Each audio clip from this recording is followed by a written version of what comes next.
How do we start it though? Just like that, hey? Hey, Yeah. Daryl. Hey, Jeremy, how you doing? I'm doing well, Daryl. Good to see you again. You're here. I don't know if anybody noticed or if you haven't watched our first episode yet, you can go back and see it. But when we were done Yeah. recording, Daryl had mentioned that it kind of looked like I might have looked like a kind of Disney character there with the way I had my discs set up.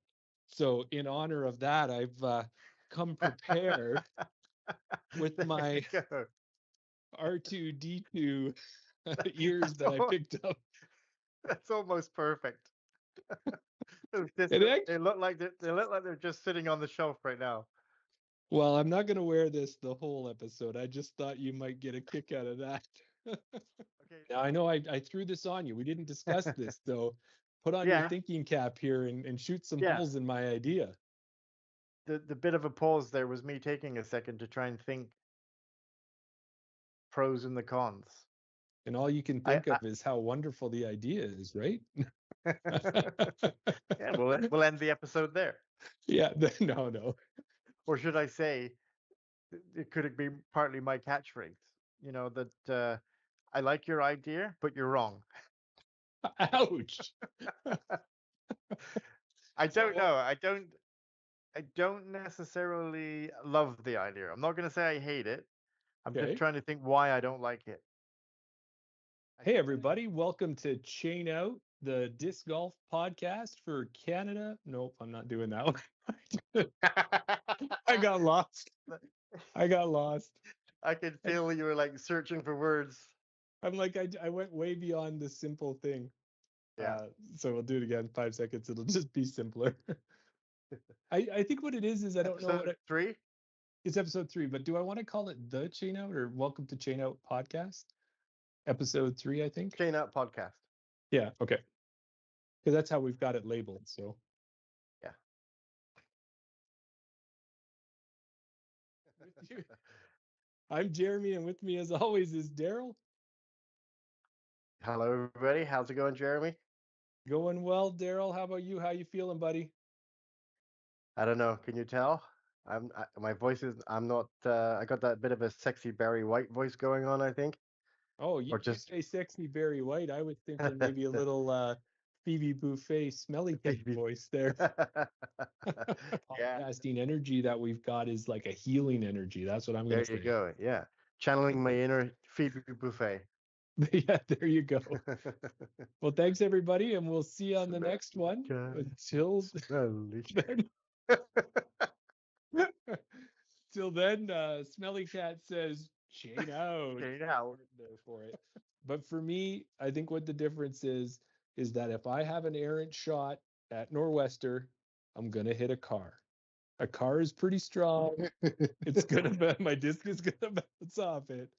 If I have an errant shot at the hills and I I know where hit a you're going. person, it's gonna bounce off them, but it could do a lot more damage hitting a person. And I feel that those tight Right. lines, I'd rather go onto a road and hit a car or hit a truck or something like that than hit an actual person. So that's what I'm gonna use as my deciding factor of why I'd prefer to play Nor'Wester. Plus, Nor'Wester is gonna have the longer distance, all the things that we Right. talked about than the hills. But one of those things is I'd rather hit a car than hit a person. I nothing hurt.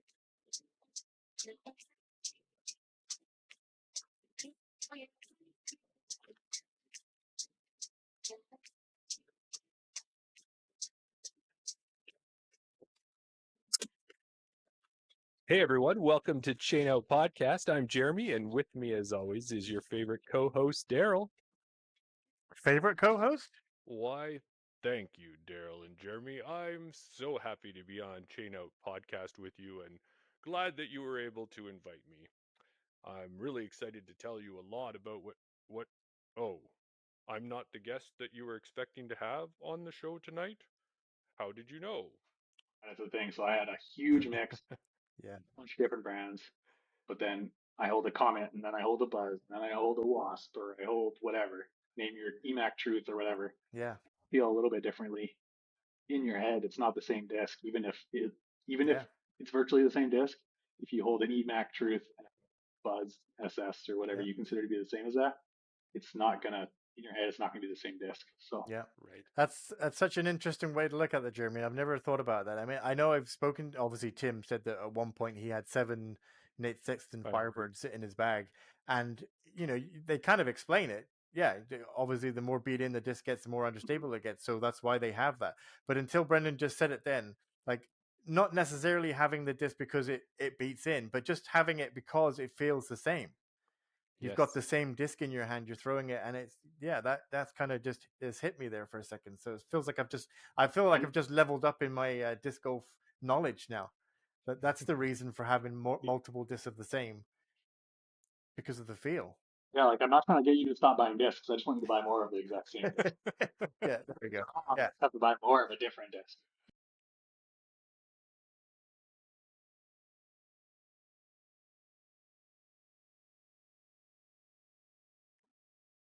You want to hear something? I hear there's a secret word on the street. I don't know nothing. But I hear the secret word is horse feeder. But you didn't hear it from me. Yeah, no. So who knows what's going to happen in the spring and summer? Maybe we might go down to 1 every 2 weeks. Maybe we'll the quality won't. Like that. Who knows what's going to happen? I'm just preempted. I'm just kind of giving ourselves a barrier. What do they say? Under promise and over deliver. Over deliver. I'm There just you gonna go. over deliver all the time.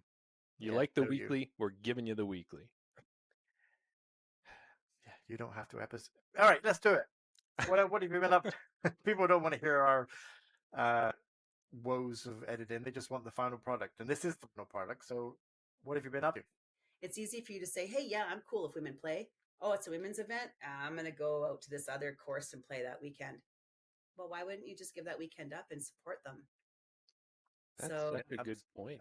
I was thinking Absolutely. that same thing, Jeremy. Yeah, Yeah. like I know Well, Kristen you makes can- total sense as well.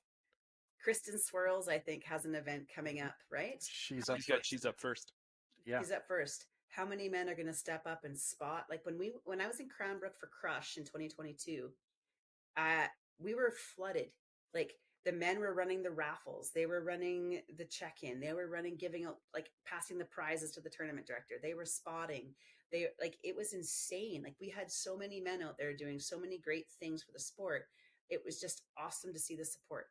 I had Crush here. We had guys coming out. We had families coming out. The moms were playing, and the sons and husbands were helping. And I think it's really important. Um, it's it's very easy to say I'm okay with women playing.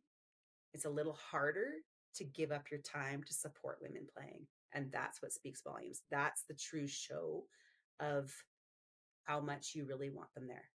Does that? I guess. Oh, Yeah.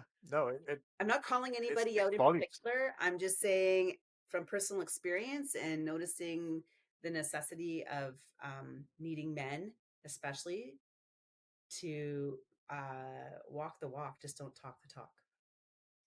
well, I felt like that was just a light bulb moment that you just mentioned there, because when you were saying it, in my mind, I was thinking, well, it's a women's event, so they don't want that masculinity involved in it because they don't want, the men are here thinking that we can't look after the event. Like that was my mindset. But then when hearing you say that you want men involved because it shows that we're supporting, I looked at it from a different point of view, and I can understand now. Oh, actually, we should be volunteering, and it's not like we're trying to take over. It's not like we're trying to say you can't run your own event. We're not saying any of that. It's just being involved and doing whatever needs to be done, like you said, picking up litter, spotting, and anything that happens just to make the tournament run successfully. And the best thing to do is just reach out to the female TD and say, I want to give up my weekend and help you out. What can I do? Guess what, Jeremy? What? Now our listeners and viewers have a chance to enter their own competition, because, drumroll please, we're announcing our first ever Chain Out podcast competition. It just sounds like we're a bunch of trains.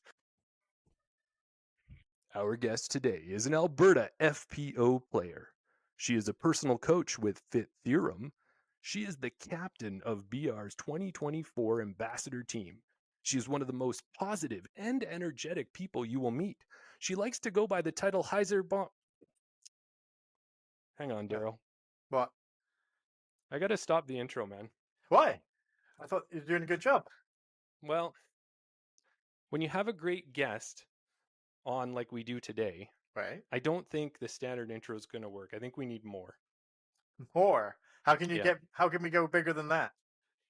I think we need a song, buddy. A song. It better be a solo song. Yeah, no, I was gonna put you on the spot right away. Yeah. No, I'm Hey. thinking more of a song. Yeah, are you ready for this? I hope you're ready. I'm this. ready. I've been I'm working on this all all in. week. All week I've been Yeah. working on this.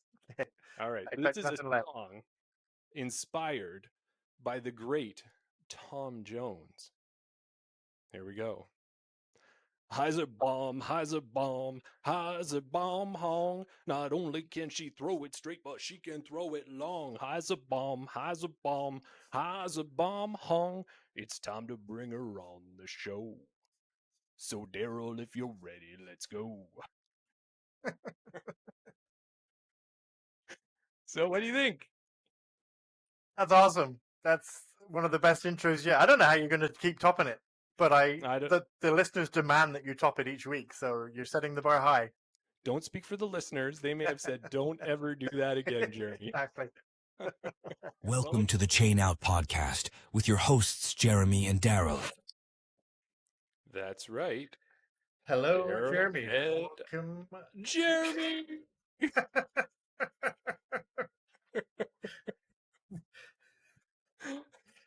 Welcome to episode 18. Yes, episode 18. How are you doing, buddy? I don't even know what to say.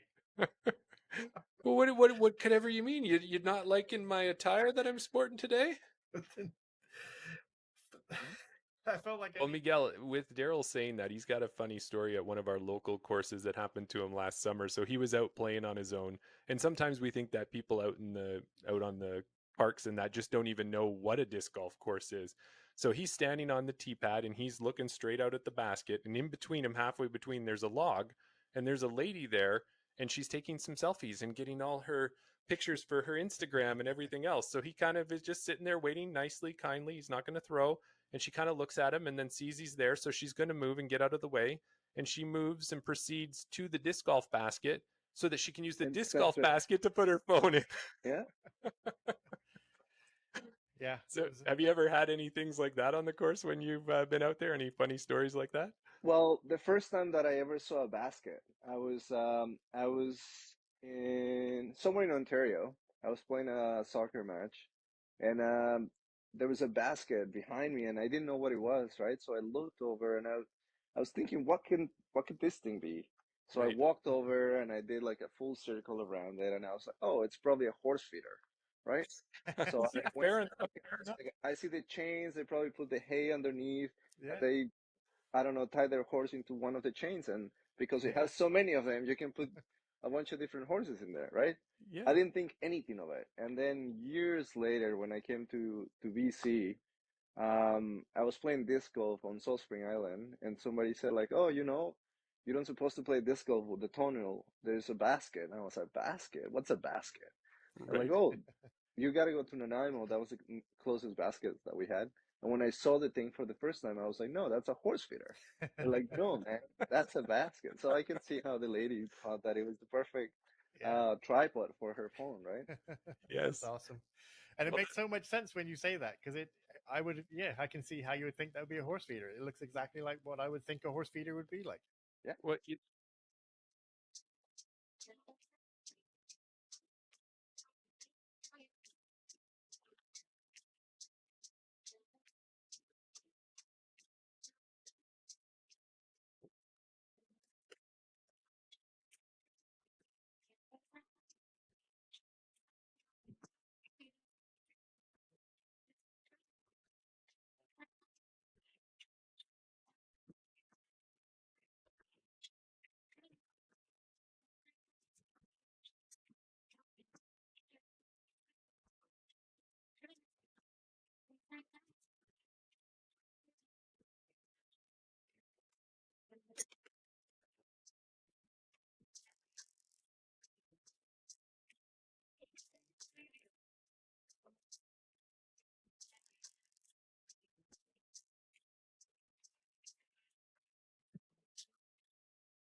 Hey everyone, welcome to episode. I don't even know what episode we're on. 22.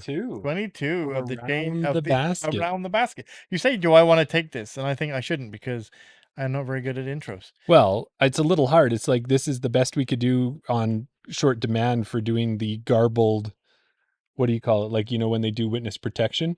Right. This, Exactly. this is wombat protection Yeah. right now. If you're So- listening on audio, if this one comes out on audio, we've got It kind should of something do. going on. Yeah. So as we said about in last week's episode, and we've been teasing it on the Patreon, Jeremy has had a beard. People have liked the beard. I know. Everyone there. I've gotten a lot of good comments, Yeah. except for my partner wasn't a big fan, but just doesn't like facial hair to begin with. Well, that's the most important one that you have to please, really. So. And then the second one, my boss doesn't like facial hair. Okay.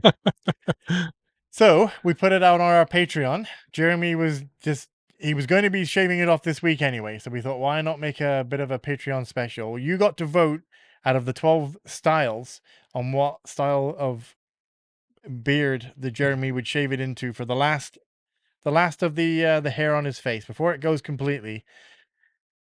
And we had a winner. We did have a winner with most votes. Most votes. Everybody voted for this. Mhm. Well, no, one person did vote for a different style, but I think it's time to bring it on. Do you need to do a drum roll? I used to have a drum roll. I don't think I have a drum roll. I have a clap. I have an applause. I don't have a drum roll on my All right. podcast Well, thing anymore. here we go. The moment that The you winner was waiting for. Do. Jeremy is now the gunslinger. I actually think it suits you. You think so? Yeah. Not too shabby.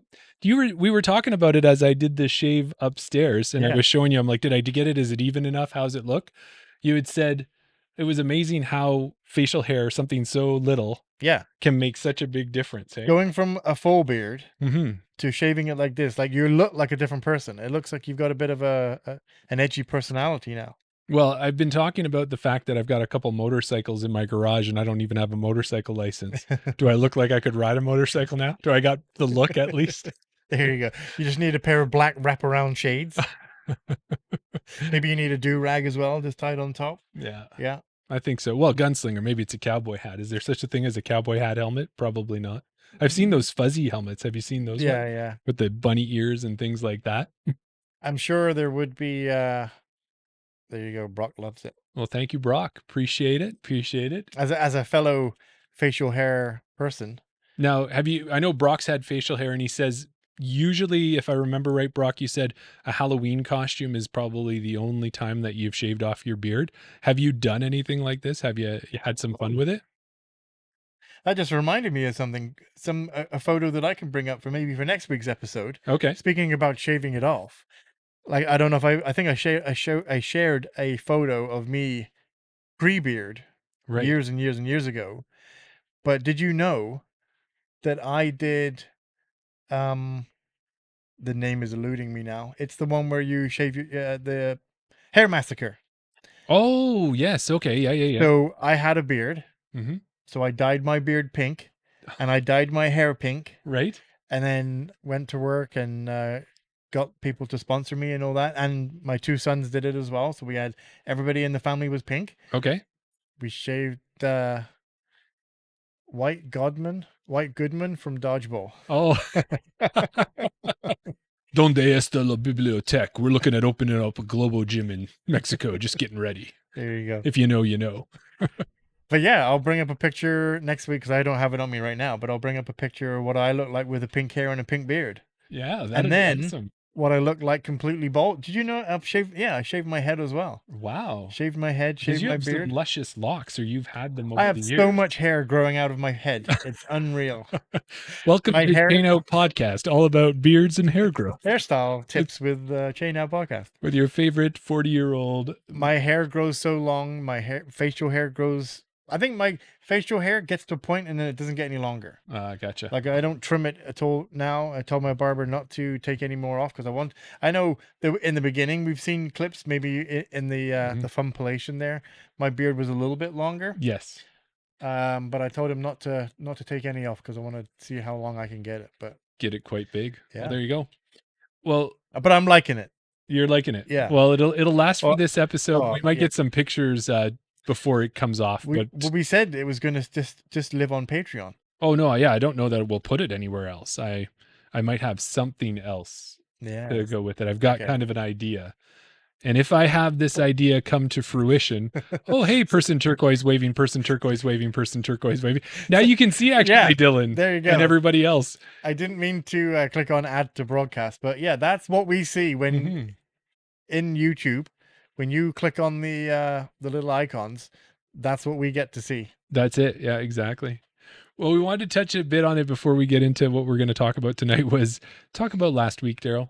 Do you want to share a little bit about last week? Yeah. Well, last week's episode, we teased it. We said that we were going to give you a behind the scenes look at how we organize our guests and how we bring them into the chat and how we prep them for an episode. And then we were going to record the episode live with Gabe.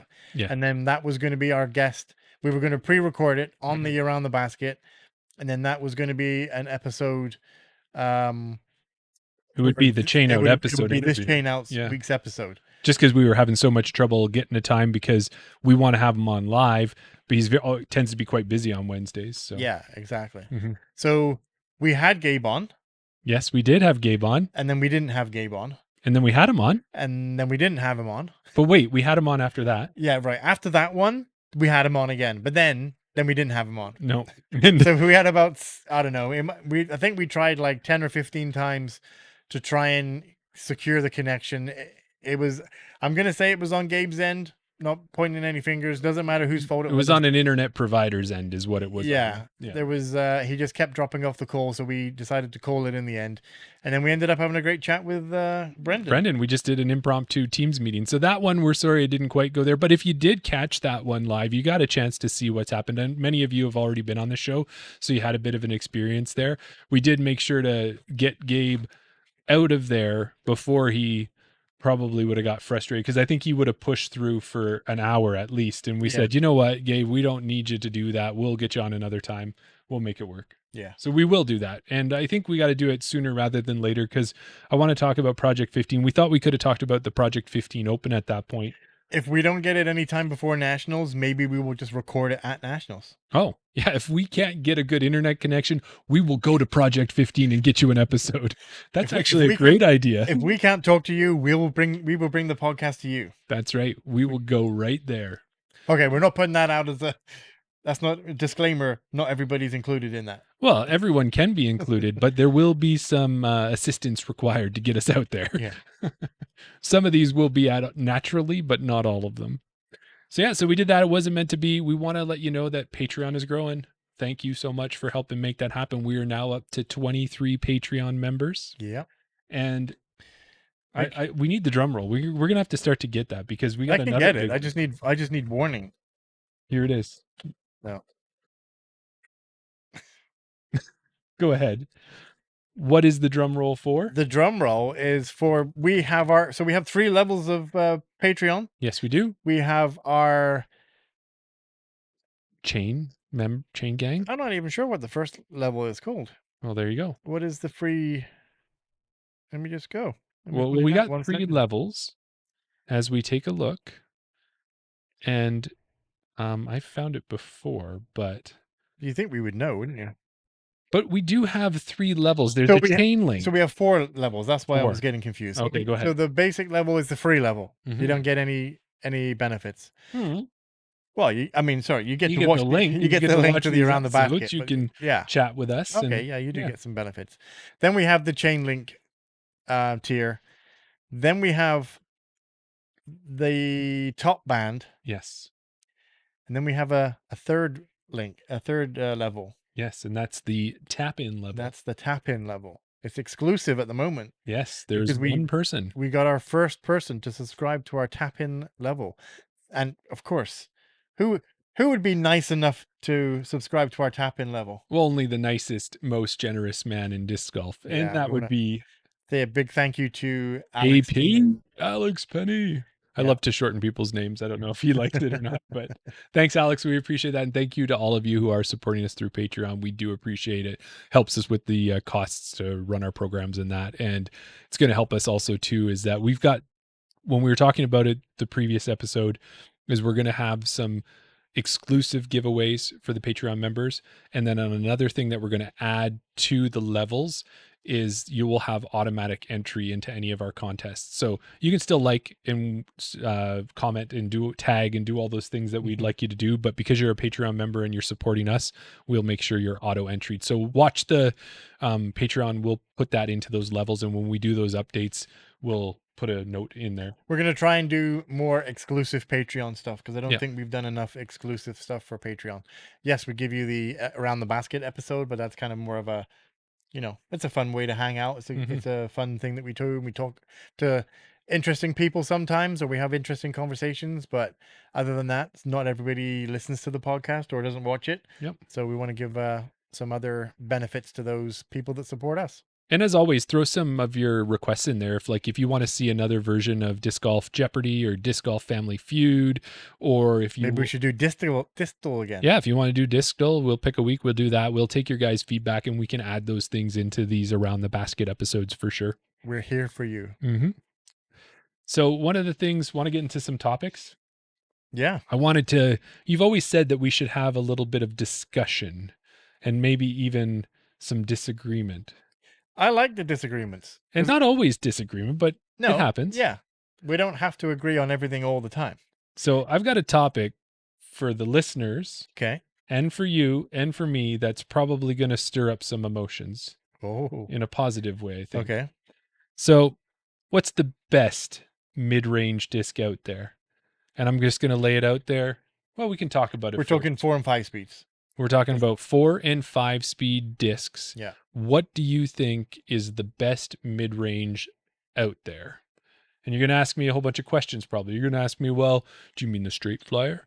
Do you mean the understable? Do you mean the overstep? No. What is the best mid-range disc? 4 or 5 speed? You know what? I think a lot of people are going to decide. I think a lot of people are going to pick an understable disc. Because an understable disc, if you throw it on enough hyzer, it'll go left. Right. If you throw it with a little bit of hyzer, you can get it to flip up and go straight. Mm-hmm. And if you throw it flat, or maybe with a little bit of Annie, you're going to get it to turn. If you throw it with a lot of Annie, could even be a roller. It's true. So I think an understable. I mean, I'm not putting words in the listener's mouth, but I think if you were going to pick one to be the best. And would you say like super understable is what you think people would pick? Like, are you talking like -3, -4 for turn? Maybe -2, -3. -2, -3. Yeah, somewhere around that, I would say. But wouldn't the argument be said to say that a stable disc in the right hands can do a lot of those things as well? And you know what? It's funny because all the pros are going to be picking overstable discs because that's all they throw because they can get it to do whatever they want anyway. There's those zones and those lunas and different things like that, right? Yeah. I think a luna's stable, isn't it? It depends if you talk to our buddy Mark. Yeah. Because apparently his luna is I forget what the other disc is that he bought. He bought a luna and he bought something else. And he said the luna is the other one and the other one is the luna. So all right, so we've got some answers coming in. What do we got from the listeners? yeah, so Dylan says it's a Buzz. A Buzz seems to never leave his bag. Okay. Well, Buzz is a popular disc. Yeah. It's a Discraft staple, and now that Yeah. what is that? Is that new Buzzsaw? Is it a Buzz as well, or Yeah, did the it's just a numbers Buzz. change on it? No, it's still a Buzz. Okay, it's got As the far as cool- I know, it's just a Buzz with a bit of With ink the- in the rim. well, like which looks pretty cool. It for looks sure. cool, but it doesn't affect the flight of the disc, as far as I'm aware. No, I thought those teeth cut down tree branches and Yeah. stuff. No, not quite. No, not quite. All right. Well, if I'm gonna throw one out there, I'm gonna say sorry to Dylan. I think Brock is probably having a hard time because he knows that he has to pick an Innova disc now. Oh, but- he's had no problem adapting to Innova. He might just still be learning them. Right, but I just don't know if he would think that maybe there's another disc that he had in his bag prior to switching that was his staple. Now that I'm self-inflicted Innova only, Yes. Mark asked me the other day, is there any discs that You miss? I missed that I wish I had back in my bag? Right. So maybe there's a mid-range that Brock had in his bag that he just, if he could just bring that one disc over, that would be the one he would bring over. And the other side of that is Dina has dyed so many different discs over the years. And she's, a lot of us touch discs and throw discs and, check them out in stores and stuff. But in the process of dyeing them Yeah. and adjusting them, she's had her hands on them and in like non-stamped, non-inked. So Yeah. really you're just you and the disc. Yeah. So I'm interested in her opinion too. So Dina, what would you say is your favorite mid-range disc? And not even just your favorite. What is the best mid-range disc out there? So we have an answer from Brock. Okay, so Brock's come out. What does he got? Yeah. He doesn't really throw a lot of mid-ranges, but he said he'd go stable if he had to pick one. Probably a pig. Oh, so he's, he does have an Innova one for sure. Yeah. Dylan said if he had to pick a Innova mid, it'd be the Gator 3 Okay. or a Gator /3. Is his favorite Innova mid. Which is, yeah, Have you've got a Gator? I do have a Gator. Yeah, and how often do you throw it when you're on the course? So,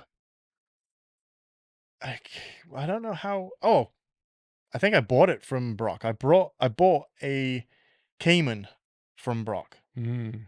And I first used it when we went out to Dog Rump for the Youth Unlimited event out there. Okay, yeah. And I really liked it. Mm. Brock didn't get on with it, whatever, but I liked it. And I liked it for a while. And I still like it. I still bag it. Mm-hmm. But I tried to change it up and I tried a Gator to replace that. To replace the Gator 3? The Gator to replace the Cayman. Okay, so he's saying Gator. So He's saying Gator. Okay. I bought. Because they're both like reptilian animals, aren't they? Yeah. Yeah. I think the correct me if I'm wrong, chat, but I think the Cayman is 5.5, 5, or maybe 3, 0, 3.5. Okay. It's overstable. The Gator is very similar. I think it's like 5, 3, 0, 3. Gotcha. Something like, there's like 0.5 or 1 maybe difference between them. So like a Cayman and a Gator, what you have to do is get really close to actually be able to tell the difference. No, the difference is the bead. Oh, gotcha. Yeah. Same disc with a bead? The Gator's a little bit more domier, I think. At least mine was. And I just, the Gator, I couldn't the reason why I have it is because I can forehand the Cayman. Yep. I'm thinking hole 14 at Hermitage. The little short one? Just the little short one. That's the little forehand. I can forehand the Cayman and I can get it to go around the tree and skip to the basket. My Gator, it doesn't feel great in my hand for forehand and it goes straight. Okay. Interesting. Yeah.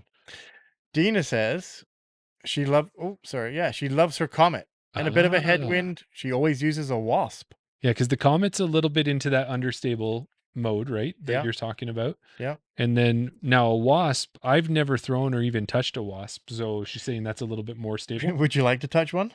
No, it might sting me. We've got one just behind me. Oh, do we? Yeah. It's part of our giveaway. Oh, how did we get a Wasp in the giveaway? Do you remember? Yeah. Oh yeah, this is another little sneak peek for you as we continue to build up the treasure box of prizes and discs that we're going to give away for the 500 membership and maybe for some of these exclusive memberships. So if you do see something when we're showing discs that you think we should put strictly in the Patreon, let us know. But yeah, here is the Wasp that we have that we're going to be giving away. Retails for $23.99 apparently. But it is a Discraft. It's a 5302, and then of course Discraft puts their total number on it. No, so it's the stability number. Yeah, their total, like that's taking everything together and saying it's 1.5 stability. Yeah. It's accounting for everything. So there you go. So that's the Gator. That's the Cayman, which has no bead. And Dylan said the Gator 3 is flat. It's got a micro bead. Okay, a micro bead. The Gator is flat and has a bead, so it has a more prominent bead one than that. Gotcha. Okay, so now we've got a good feeling. Thank you, chat, that we know what your favorite Brock discs says are. the Croc has no bead. There's a Croc as well. There is a Croc. There's a Croc and a Cayman. Is there an alligator? Is there a what else? What other? Is there other dinosaurs? Maybe a crocodilo. Yeah, there you go. But yeah, that's interesting with those ones. But what I would say to you, but Dylan says he doesn't like the Gator because of the dome. But he just said the Gator the 3 is flat. Is board flat. The 3. Oh, because you've got you got to remember because Innova doesn't. They didn't have enough discs already, or they ran out of discs to name because they have so many that then they went and they changed them into 3s. Kind of like I think Latitude's been doing that too, right? Because they've gone from regular discs and then they've got the Pro version.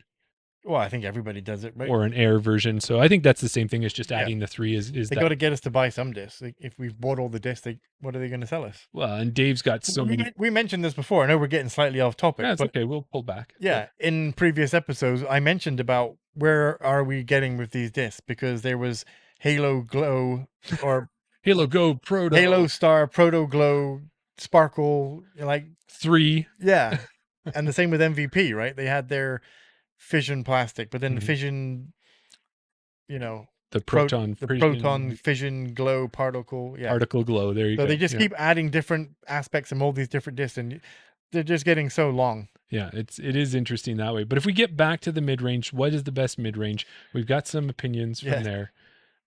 Let's talk about what mine. But it's would good be. that we're getting interaction from the chat. Oh, of course it is. Thank Yeah. you, chat. So we're going to talk about this a bit more in the fact that I'm going to tell you, and I know a lot of people might know this already, but I have a Simon Lazadel hex, a nice glow hex, worked into perfection. The buzz is sure similar, meh, as well as other discs, but that hex, I have taken that thing to Wetaskiwin, put it on a forehand, thrown it board flat and straight. Mm-hmm. I've thrown it now backhand. Now that I'm a better backhand player, I can do that. I can make it hyzer. I've never had to really turn it over much, but I'm sure I could. That's because you're an MVP Axiom fan. Oh, that's the reason that if a disc How- is the best, a disc is the But best. what made it the best? Because you could throw it. How many times and how much effort did you put into the buzz? Into the buzz. Discraft. You like the hex buzz. because you jumped on the hex bandwagon because everybody was saying that the hex is the best disc. And why did they say works- that? Because works it for is. you. Well, sure, it works for me. It also works for about everybody. I think at one point, did you possibly not have a hex in your bag? Oh yeah, I had a hex. Or in my maybe bag. 7 hexes in your bag? No. No. You only ever had one hex? Yeah. Hmm. I had a couple craves, but I took the hex out. Really? Yeah, because it wasn't doing what I wanted it to do. What did you find was the problem with it? I mean, that was back in my early days, so it wasn't. It was the thrower, not the disc. Exactly. Yeah. No, I don't know. Might just have been too stable for me. Hmm. I think it was a fission hex. Well, a fission was too stable. Well, that's the funny thing too, as you mentioned earlier, when you talk about the different plastics and such. I have a hex in glow. I have a hex in proton. I don't know if I have a hex in fission, neutron. Sorry, Neutron. yeah, I have it in neutron, and they all are slightly different. Like I do have a stabler hex in that, so I think that's pretty cool about those popular mid ranges. Is that even if you do want to throw, which you've said, have the same hand feel, Mm-hmm. you can kind of work just slightly left and right on the stability scale with that one disc just Yeah. by picking different plastics. But that's the same for any disc. Mm-hmm. But especially with the hex, it's got so much variety. Okay, I mean, I've said this before, and I don't think you really follow this aspect, Okay. but I know we're not talking mid ranges, but I bag 3. Well, okay, I used to bag 3, but now I bag 2 T-Birds and a T-Bird 3. Mm-hmm. And I bag 3 Firebirds and 2 Thunderbirds. Yes. Because I like the hand feel and I like the fact that different plastics do different things. Mm-hmm. How many hexes do you bag? 3. You But you know actually what? bag 3 hexes in you. I would So if we were to go normally to your bag cart right 2. now. Well, we have to qualify this, and the only reason we have to qualify this was because we played the doubles round on the weekend, and on Friday, was it? What it was the Saturday before you and I did a practice round, and you were trying to help me a bit and say, Jeremy, why don't you throw this disc? What do you have in this one? And you were getting frustrated because I didn't have any of the discs that you were recommending that I throw. So on the Friday before the doubles night, I said, okay, you're my caddy. You're going to help me make my bag. What discs should I have in my bag? Okay. And when we did that, Yeah. we talked about it, and then we picked a certain amount of discs, and you got me the stabilities that you thought I should have for the doubles tournament, which I will tell you has helped, and it helped me at league last night too. There you go. So it was good. And then you said, well, backfill the space in your cart with the rest of the discs that you've got duplicates of. So at that point, I went from 2 hexes to 3 hexes. Okay. Here's a question for you. Mm-hmm. When we did the doubles tournament on the weekend, Yep. how many times on the course did you throw a hex? Well, it was Rundle. Yeah. So it's like, where is that straight shot that's required on Rundle? That's a mid-range shot, kind of like Brock said. Well, it depends where you lay up. Well, did we not with us? We were either So so you far were saying that out of all of Rundle, you never threw a 5-speed. no. No, because even with 6, where I might have thrown a Svea or a Wombat, something a little understable, I didn't because we were trying to go for the distance. Go for the long pin, yeah. I can tell you that there wasn't a single hole that I So- threw a mid range. It was either a fairway driver, unless you're going to call a 6.5 like the No, Crave or 4 something. 4 or 5. And it was only when we threw some overstable short throws where I threw like the Malta. Yeah. But that was it. Yeah. Like there was never a reason for it at Rundle.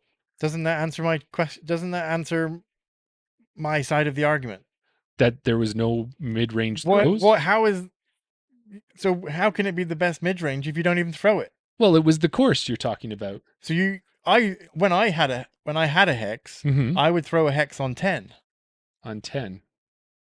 Well, straight into the tree branch? That's where they would normally go. But I mean, that's if you can throw your hex on a hyzer, In the that- long position. that's about hex range, isn't it? Sure. No, Maybe not. maybe not. What did you throw on it?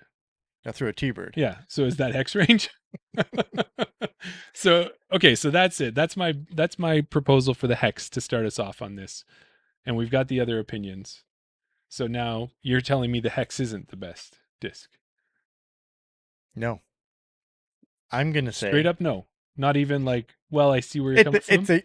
It's a good mid range, Not the best mid range. not the best. Well, I'm saying it's the best. So I'm gonna say in my bag, because I've got a list of the things in front of me. okay, let me take a look. I think I got your list too. Okay, I'm looking. See, it's kind of hard. Yeah, because the hex is the best, and you No, don't it's have not. it in your bag. That's It's why. because I'm looking at my bag and I'm thinking, okay, that's a good one because I throw that. And that's a good one because I throw that. But But if what I I really could need only is a pick, hex. because I don't necessarily think the Toro or the Pig are the best mid ranges, but I throw them the most That's right, because they're those upshots. yeah. And again, you can't use Rundle as, I know that's where you're playing a lot, but let's say Wetaskiwin, because you know you're going to have to throw a mid-range on 3. You're going to have to throw a mid-range on 4. There's probably something to be said about throwing one on that hole on the back, or maybe, oh, you know where? Yeah. In those instances, Mm-hmm.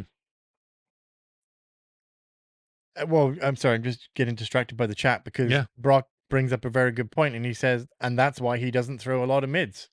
I'm not throwing my mids over 300, and the short holes I can throw slower discs.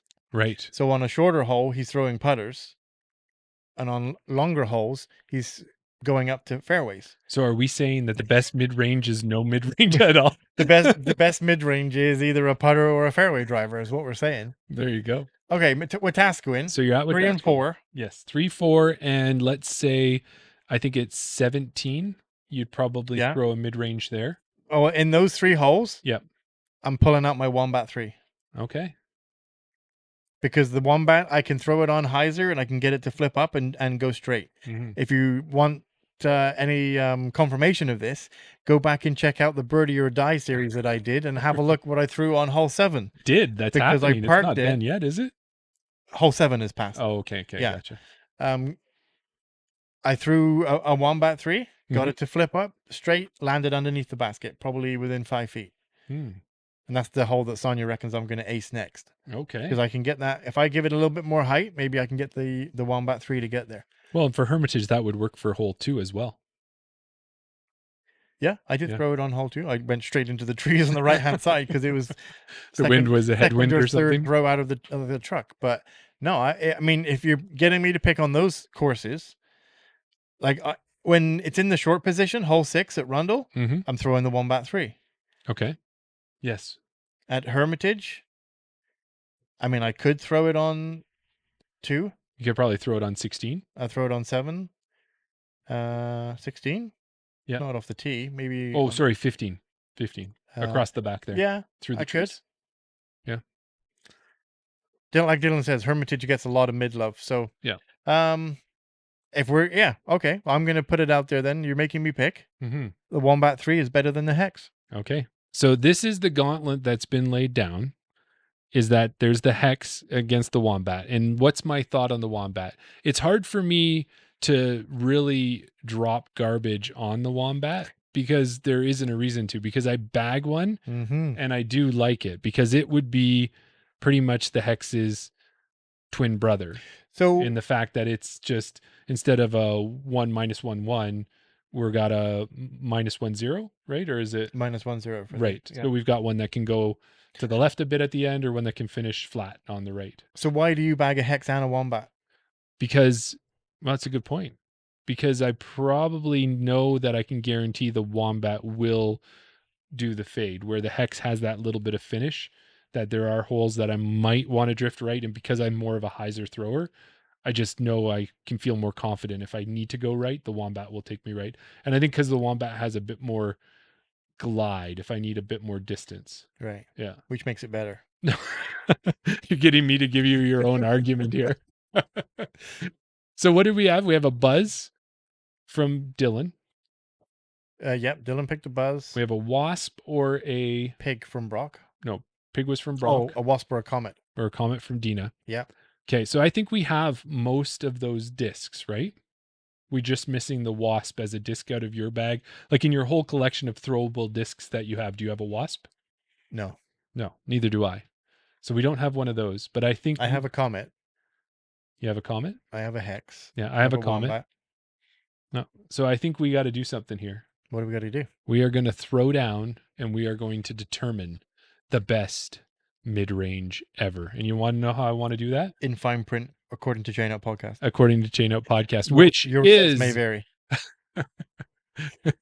Chain which Up Podcast is the it has name no liability for disc loss. the name in amateur Canadian disc golf. So what I'm thinking we do is I think we make a mid-range madness bracket. So I'm going to say, now this is the question, and put this out to the chat. You guys, we need your answer on this as we come up with this idea. Daryl's Birdie or Die series is just wrapping up. So our next short series, I want it to be mid-range madness. Daryl's going to take a mid-range disc. I'm going to take a mid-range disc. They're going to be different. They're going to challenge each other. We're going to take them out to a mid-range hole. So like some of the ones we've already been talking about. And what we'll do is we'll each throw it 3 times. And whoever parks it closer to the basket each time gets the win. So there's only 3 throws. So that's an odd number of throws. There will always be a winner. Mm-hmm. That disc moves on from the bracket and moves forward. And the other disc is not the best mid-range Sayonara. ever. Yeah, sayonara. So the question that I have, if you like this idea, what do you think of this idea? And if you don't like it, why did I even put it in here? No, I like it. Again, it depends where we're going with it. Because I'm just Innova only, so I'm going to be throwing only Innova discs.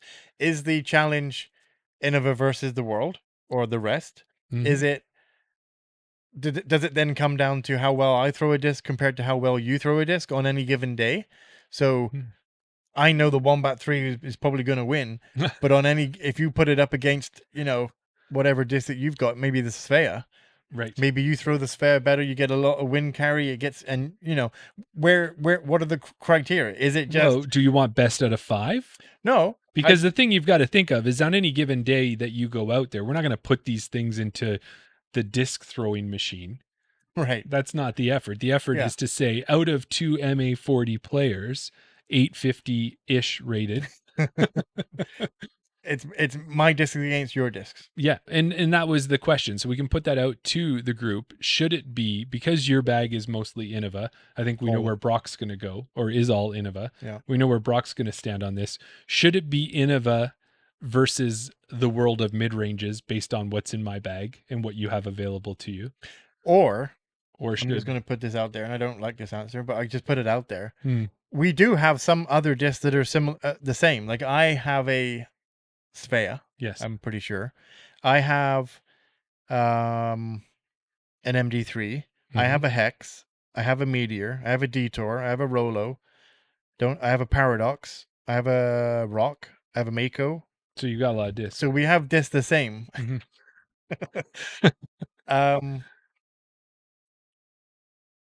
So we could just, I don't have to throw Innova for this challenge. So we could do your Comet versus my Comet. Well, we then, could do your then hex. isn't that you versus me as opposed to the disc versus the disc? That's very true. Yeah. So we're trying to determine 'Cause the the best hex- mid-range. You're changing this to who throws No, the no, mid-range is better. No, okay, that. Yeah, no, that doesn't make sense. But what I do think, and I don't know if everyone agrees with this one, but let's use the example you already put Or- out there. Okay, go on. Sorry. So if we use the example, it could be the best mid-range, and we could group them as in common types of discs, so that you could take the Wombat, even though I like it. I also like the Svea, and they're very similar numbers. So it could be Wombat versus Svea first round. And maybe on one side of the bracket, we have the neutral and stable discs. Mhm. And on the other side of the basket, we have the Unstable. understable discs. And then I don't know if we want to have if we have a weird one or something like super overstable or super something. Right. So I would think that, and like maybe Rolo versus Paradox, Yeah. something like that. Yeah. What are we getting out of the chat? Are we getting some thoughts, getting some opinions? Gina just says that she likes to throw interesting molds, Oh. interesting mids. So she throws an alien. Oh, do you have an alien? I don't. I've heard of an alien, but I've never thrown Well, one. that's a Innova, right? Yeah. Well, I know the other thing too, and I know, Dina, you've already connected with Sam when he was asking about how to do different colored discs or different dyes and such. But yeah, Sam is the same thing. So maybe that's the thing. Maybe the two of you could do an interesting discs competition. The chickadee weird... versus Yeah. So, but yeah, so that's my thought on it, is that we could do that and we can match those discs up. We could put them down, with the Patreon and maybe with some of the other listeners and stuff. Mm-hmm. You guys can give us ideas, because I'm thinking we could head out. We could just do the straight throw down the tunnel shot, but we could also maybe do things where which one's the best roller, and we have to throw it on a roller and it's distance related, straight distance. We put a rope down the center. I don't know, something like that. What are your thoughts? Here I'm rambling. No, I like it. I think it's good just for, I don't know, obviously we're not going to change any worlds with this. We're not going to be the be all and end all. Oh, I think people will refer to this as the ultimate. The be all, the pentultimate. Is that what they say? The pentultimate? No. Sometimes they say that. It's like, what is it where it's like, this is the case. Like this is it. If you want to know, this is where you go. I've never heard anybody describe that as the pentultimate. Yeah. Well, somebody support me there. What would you call it? What do you say? This is support me. This is the gold standard, right? When it comes to knowing what the best mid-range is. Yeah. I like the idea. I like it as a fun challenge that we can do, a series that we can put out. Like you said, we'll group it. I think we said 8. So if I pick 8 discs, you pick 8 discs. So 16 discs, 8 brackets that go down to 4 brackets. Yeah. That go down to 2 brackets. Yeah. That go down to 1. Yeah. That would be the thought. Exactly. Yeah. So I think we can get out there. I think we can do that. I think it'll be fun.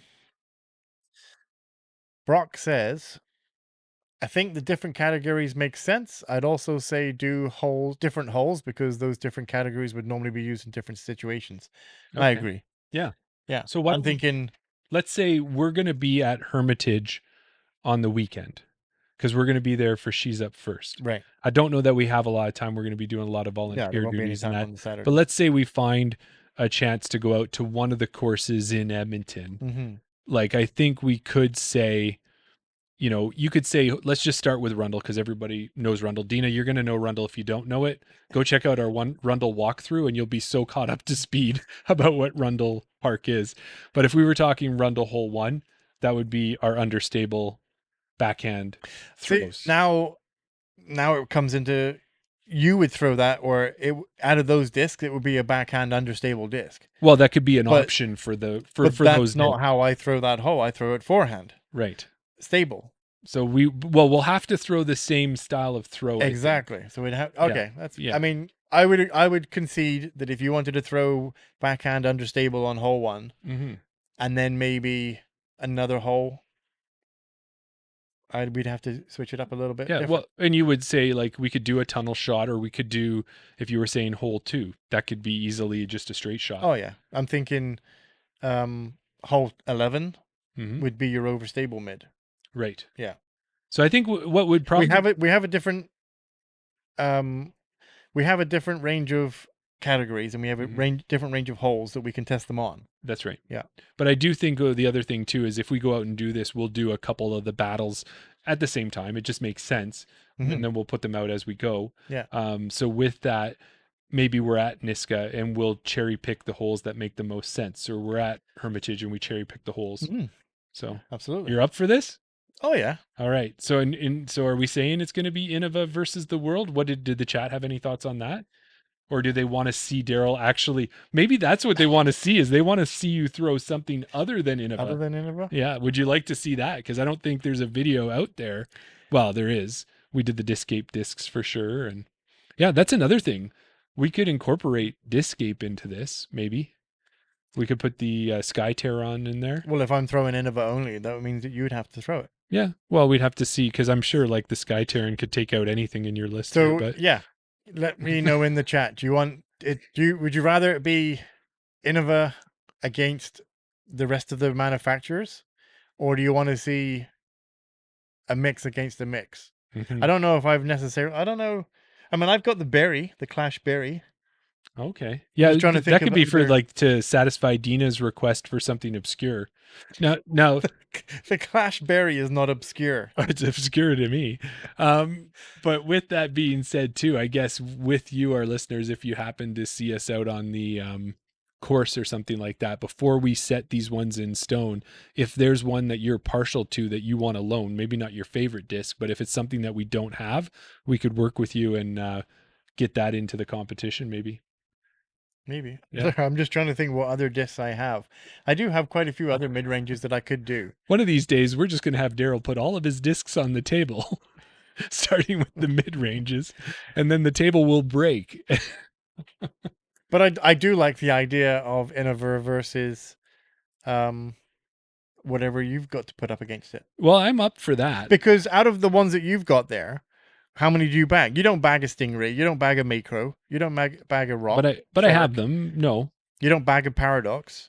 I used to until I Yeah, got the Rolo. You used to, but you don't. But I would, anymore. in the attempt to do the understable battle, I would just pull that out against the Yeah, Rolo. but I'm just trying to like I bag a a Cayman, a Mako 3, a J, a Wombat 3, a Rock, a Toro, a Pig. It's very innovative of you to bag all of those. No, but I'm saying out of my Innova disc, I Mhm. actually bagged them. Right. I mean, okay, the Gator I don't, the Atlas I don't, and the Rolo I don't at the moment. But I took it out because of winter. Right. I didn't see any Yeah. You point weren't in rolling having it. it for any other time. But I actually bagged mine. Out of yours, you bagged the Rolo, you bagged the Detour, I bagged the Hex. the Hex. I bag the Sphea and the Wombat because I figure I have one of each, right? I don't have, sometimes Right. I like you have a lot of multiples Yeah. of the same disc. When it comes to the Hex, I do. And then sometimes because of the Gyropalooza boxes Right. and stuff, I end up with doubles. The Balance you have, you bag. The Pathfinder you bag. Oh, can I sidetrack just a second? Sure. And Okay. then we need to go back to the chat. Yeah. So She's Up First is this weekend, as we all know. And there's going to be 3 disc vendors there. And JK Discs is one of them. Now, BR is our sponsor. Very happy to be sponsored by BR. JK Discs will be there. BR is not going to be at this one, I don't think. No, I don't think so. But they'll be at a bunch of other tournaments in that. But one of the things I saw on his website, or on their website, Mm-hmm. is they're doing the $169.99 Gyropalooza boxes that they have left All right. for $139.99. You thinking about getting another one? Well, I worked it out, and it's 11 discs, and you know what some of them are, so it's just going to be repeats of what I already have. Mm-hmm. But it's like $11 a disc, Yeah. and they're all going to be there isn't really a base plastic when it comes to MVP Axiom. No, So the only thing I thought about the Gyropalooza boxes is $11 a disc, but you might end up with 2 or 3. I might get a Mayhem or a Teleport. Tantrum or Yeah, something like that. But now that I know, but they're I always put- good disc swap discs. yeah, because I was going to say Dylan, Gabe, Jared, Nodder, like all of those guys, they'll take those kinds of discs off my hands for sure. I'm sure they'd have something we could do a nice swap for. But anyways, I digressed. Yeah. Let's get back to the chat. So you mentioned about Dina and Sam doing their challenge. Dina said it's going to have to be a virtual mids challenge. Yeah. That could be done. Well, what you could do is you could both, although I'm going to warn you, Dina, I know I haven't seen you play yet, but we played with Sam on the weekend. And I know Daryl was probably like, dude, you're making it sound like Sam was no good or something. But what it was that Sam has been playing for a short period of time, but he's been playing a lot. Mhm. He went down to Texas. He's gone to Belize and played. He's done all of these things, and he's really, really focused on his game. So hadn't played with him since probably last year. Right. And when I played with him last year, he was fairly spotty, like myself. Like I'm not claiming to be any better, but when we went out, he lines up his throws now, and he has distance. Mhm. He hits his lines exactly where he wants. If he could tell you what he's going to do, and it's going to do it, Right. like it was impressive. I think the I was phrase in awe. I think the phrase you used, "You're actually good now, Sam." Okay, maybe you didn't say that. That's what I didn't want it to sound like. I wanted it to sound like, man, the work that you've been improved. putting in Yeah. is really paying off. Like I'm not able to play with you necessarily. Well, I can play with them, but it would just be like I can't keep up with you maybe. Yeah. So Dylan said it's the same numbers of a hex too, or quite close to it, but I'm not sure what he's referencing. So one of the well, I think the buzz is right, but I don't know. oh, if it that's was maybe a- what we're yeah, that's right. They are similar. Yeah. So that's where you could have like a matching disc versus disc type challenge Yeah. that way. Brock said, I think it comes down to how many mids do you have? Oh, Meaning, he for the brackets. yeah. Brock, you're going to kill us. I've seen you tell us, Brock, you're the one who's been doing your battle to figure out what your putter is. So this is kind of similar to that in some respects. I don't know how many putters in total you've decided, if it was 16 or, well, I guess it depends how many putters Innova had. He's probably doing them all. Yeah. But yeah. Well, I know one thing. He's not doing the 0. No. I handed him a 0 and he didn't like it. He said it was too deep. There you go. Well, what I would say is to keep it so that we can actually start something and finish it. If we start with the 16 discs and play that out, we could always, if everybody loves it and they think it's a great format for something, we could do mid ranges again. We could move it on to fairways. We could move it That's on what to I'm thinking. putters, something like that. Yeah. And then we could always have somebody try to come back and knock the challenger off. So maybe what it is we do another bracket. Mm-hmm. And the very last battle that the winner of the new bracket is, it has to try and knock off the winner of the last bracket. We could do that. I don't know if that might get a bit repetitive. I like Could the be, idea of yeah. moving it on to a different Type of disc. One thing I'd be interested to see is doing throwing putters, because I don't really have my throwing putter dialed. Oh, so you could learn something about it too. Yeah. Yeah. That's interesting. Dylan's going to see us there because he's going to be at She's Up First as well. Oh, definitely, because Riva is the lead sponsor, and thank you for Dylan and everyone at Riva for being part of that. Yeah. And then I think Dylan likes the berry. Okay. Yeah. And Brock said he only had 7. Only 7 putters. Yeah, I don't know how he makes a bracket out of 8. Maybe one got a bye, or a couple got a bye. I don't know. Well, and forgive me too, Brock, because I think you've been slow releasing your posts. Have you still have a few more brackets to come out as well, right? Before we get the true ultimate putter that he's decided. Yeah. Now, I guess if we go out and we just look at what he's putting with at the tournament, or at a round or something, at league or whatever, yeah, we might find out. But we would not ruin that surprise. We want to exactly. see what that is. All right, so I think we got a plan. Thank you to Dylan, to Dina, to Brock for the assistance with it. And yeah, once we start getting that out there, let us know, because what we'll do is we'll film a bunch of it, but not all of it. So there'll be some opportunity to get some input on what you might want to see a little different out of it. Yeah. And then we will know the best mid-range ever. Period. There. Now I'm getting you on. It seems like I wear you down, don't I? I'm just like a bunch of water just dripping on a rock, and eventually I get you there. Brock says he's done. He's done. He's just behind on the posts. Okay. Well, don't tell us. We want to see it through the posts, and we'll take a look. Because I have some of them. When you put them up, I try to guess which one it would be. I know it's all right there in front of me. Yeah. But that's what I'm like, oh, that AVR's out. Interesting. Yeah. That kind of thing. I mean, this is going off a little bit here, but I've been following it. I didn't really read all the details at the beginning. Mm-hmm.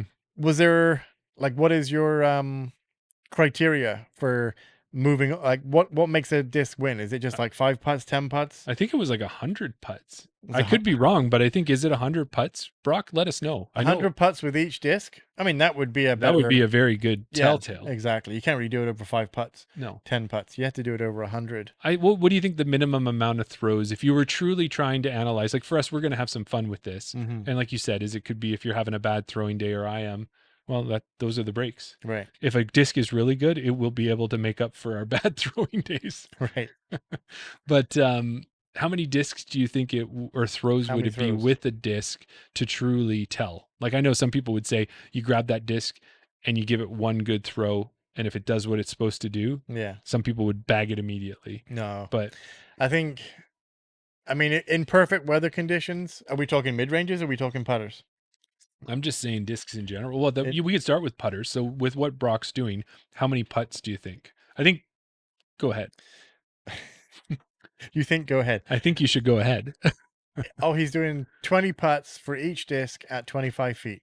Oh, okay. There you go. That's a good range to. Well, that's that magical match. range. It's either good or it's horrible, right? Like it's Yeah. never guaranteed from that range. Right.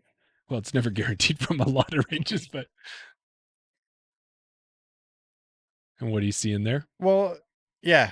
Dina said, because I asked on one of my birdie or die challenges, birdie challenges, you got me saying it now. There you go. Birdie or die with Daryl. Which do people prefer, throwing forehand or backhand off the tee? Like, Mhm. which are they more comfortable with?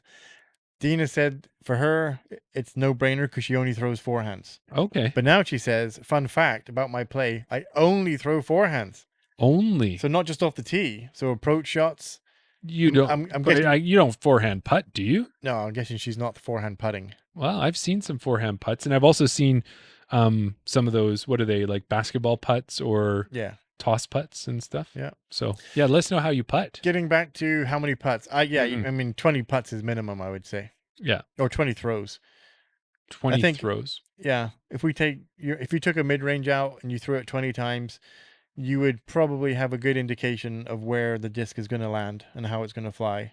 And if you're doing it in one day, in one session, Yeah. I don't think you should go further than 20. Because if you think about it and you did 2 discs or against each other, or even just do 1 disc, if you start throwing past 20 throws right in a row like that, like Mhm. bang, bang, bang, I don't know that you're going to get the consistency that yeah. you need to get. Exactly. And I guess it depends what you want to use it for too, right? Because if you're saying I need a straight flyer and you throw it 20 times straight, that's okay. But what if you're looking for a good utility disc where you want it to do different things? Yeah. 20 might not be enough throws Right. because you're like 5 hyzers, 5 Anhysers, that type of thing. Yeah. Or depends for what us, 20 nose ups.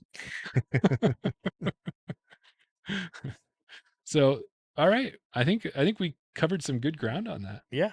It's a thing that people want to have happen. We're going to do it. Mm-hmm. We didn't get an answer on whether it should be Innova versus. Right. I think the answer is there because I think it should I be. would say you could use that as well in all of your love for Innova, tagging our good buddy and friend of the show, Innova Wombat. Jeff Panis. Yeah. So we could put all of that in there. Maybe that'll get you some attention from Dave Dunapace, and before you know it, you'll be heading down to play Marilyn Bell on a weekend, Yeah. getting to know the Exactly. peeps. Yeah. That is the right name. Hey, I pulled that out of the...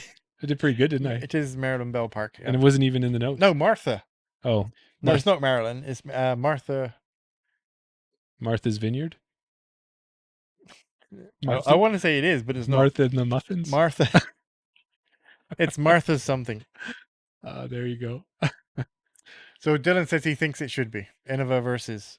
Okay. There you go. Well, We have an now, does answer. that mean Dylan and Dina, will you kind of be team non-Innova? Maybe give me the tips and the tricks and the things that you think will help me beat Team Innova.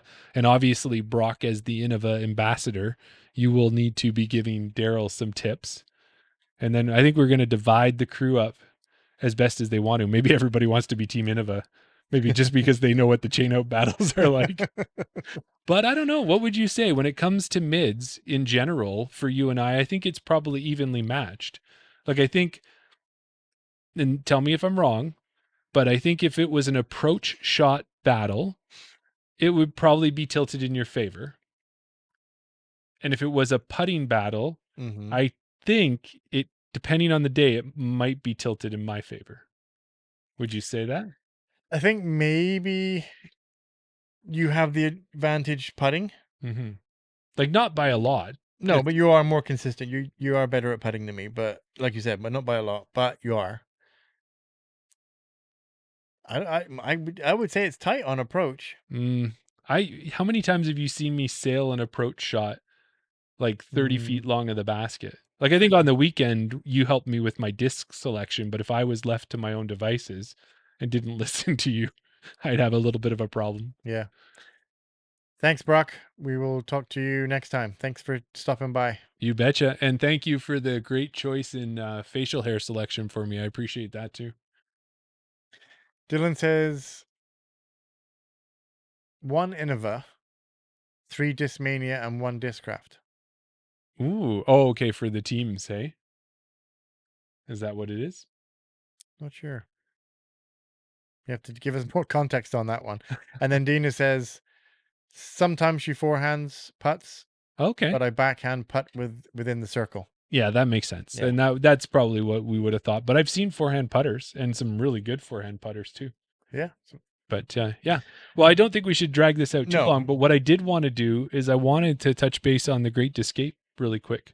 Because I Right. think I don't know that I just more am interested, and I think the Patreon members might be as well, is just how is your Boo. experience as a tournament director going? You know what? It's one of those things where I think now it's getting down to like the last week and a half. Now I'm starting to panic a little bit. Are you? Not panic, but realize, okay, now I need to start. Because, when you put it out there on Disc Golf Scene, Mhm. Disc Scene.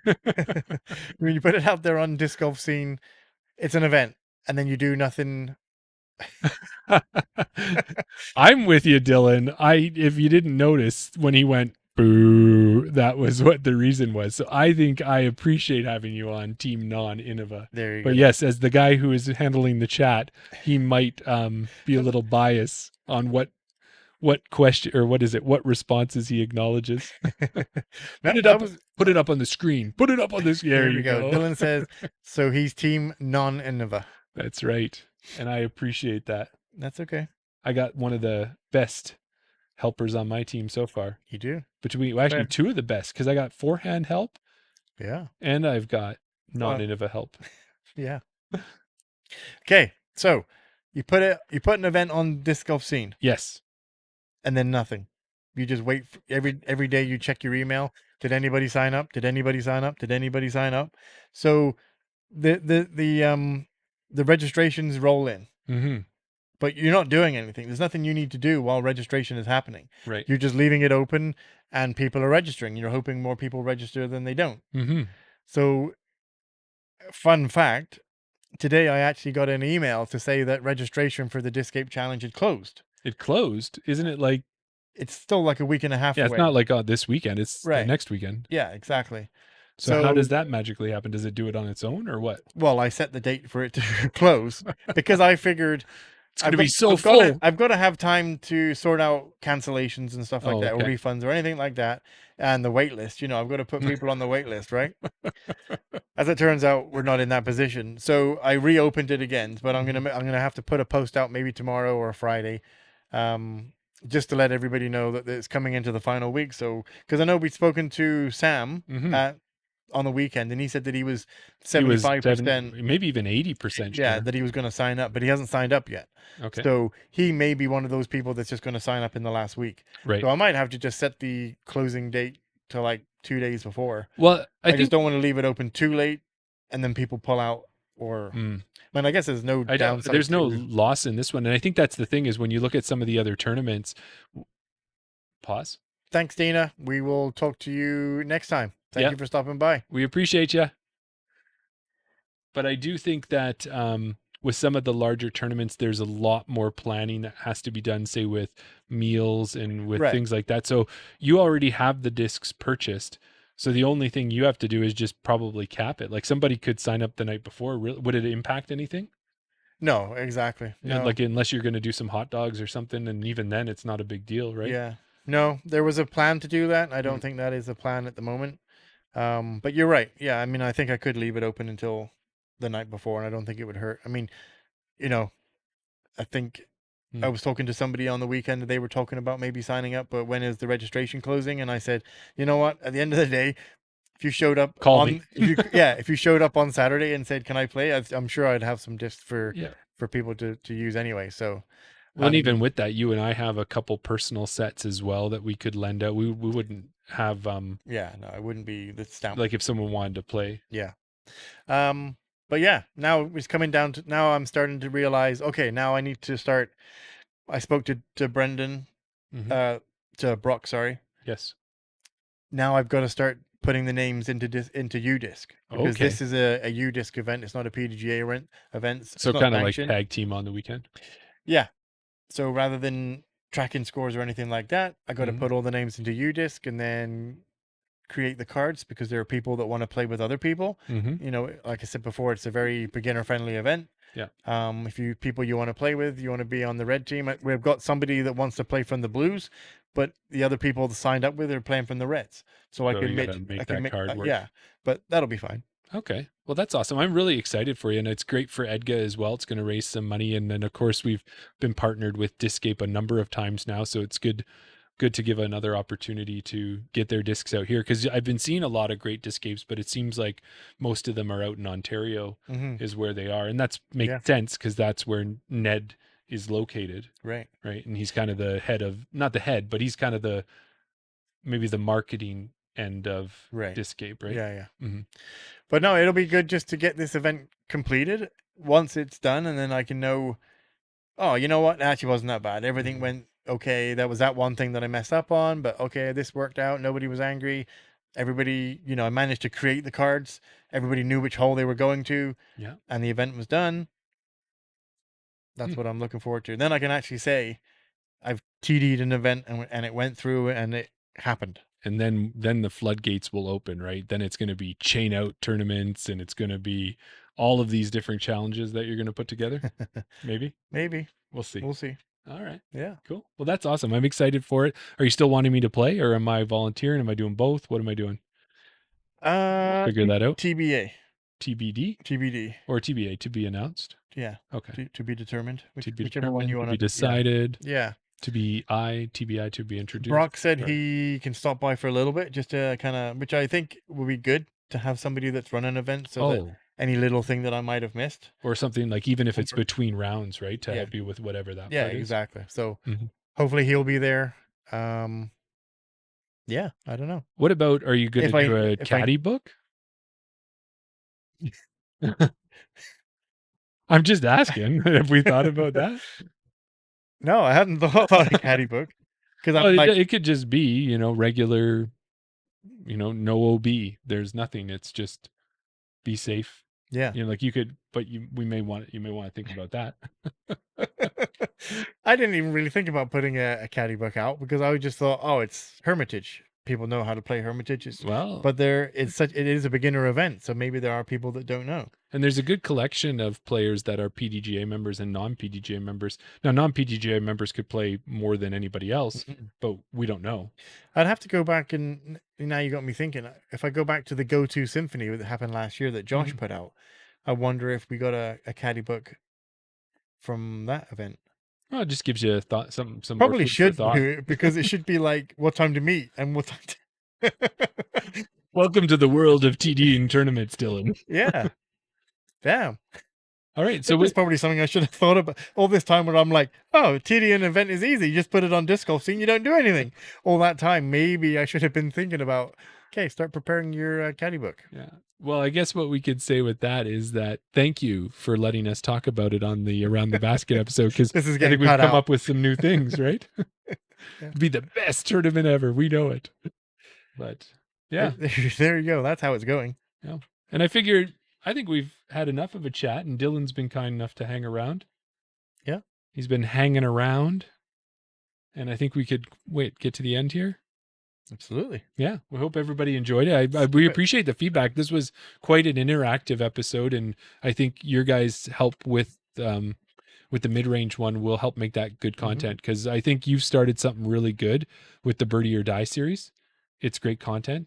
And I think that we can give more good content to that. And maybe what we could do for the Patreon side of things. Dylan Caddy says the- book is always a good call. Yeah, I totally didn't think about it.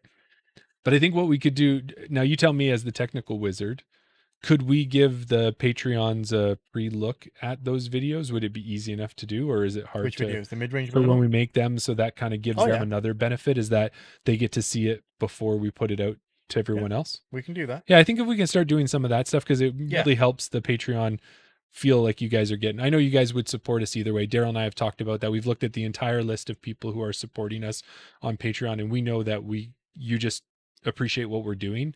And if it was just truly for support, that would be great. But we do want to do what we can at this point to appreciate you, because you guys are what's helping get the ball rolling for the Patreon. Yeah. And every month that you stay a member, it just helps us out. So, Exactly. so how are we going to wrap this one up, Daryl? Well, I think people, if you're not already, I think you should sign up for the Discape, Mm-hmm. the Great Discape, Totally. because I'm going to be there. Yes. I'm not going to be playing, but I am going to be there. I'll be there. I might try and get out on the second round and see if I can jump on a card and just throw 100%. Yeah. And I know you'll be there. Mm-hmm. So what I hope is anybody shows up, We'll catch them we will catch them around the basket. Thanks, Thank you. everybody.